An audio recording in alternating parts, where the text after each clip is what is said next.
I mean, complete demolition by 12 o'clock.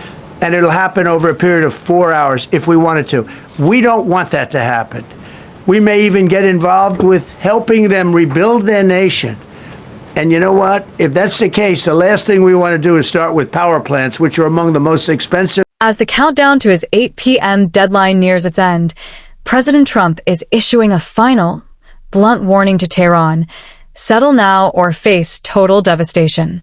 The president made it clear that the window for diplomacy is closing tonight, threatening a surgical but absolute demolition of the country's infrastructure that he claims could be completed in just a 4-hour window.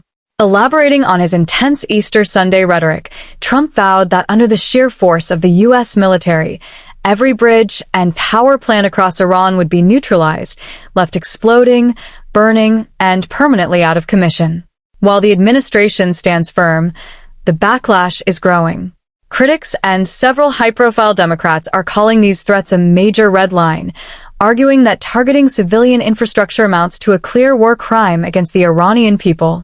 The president, however, dismissed those concerns entirely, stating he doesn't see his plan that way at all, though he added a rare note of restraint, saying he hopes he isn't forced to pull the trigger.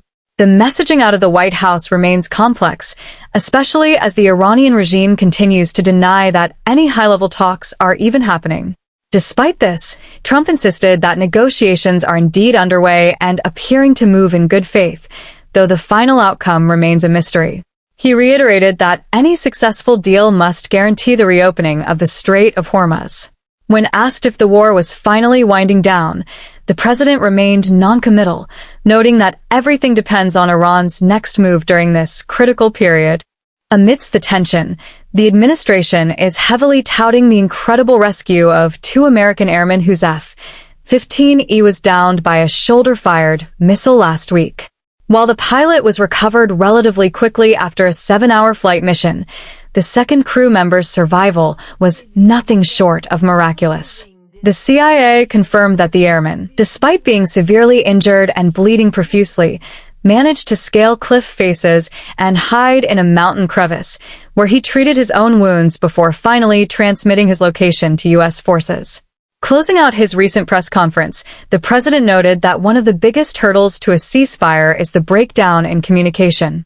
After weeks of high-intensity combat and targeted strikes, he described the current diplomatic process as incredibly primitive, likening the struggle to reach Iranian leadership to the tedious process of passing handwritten notes.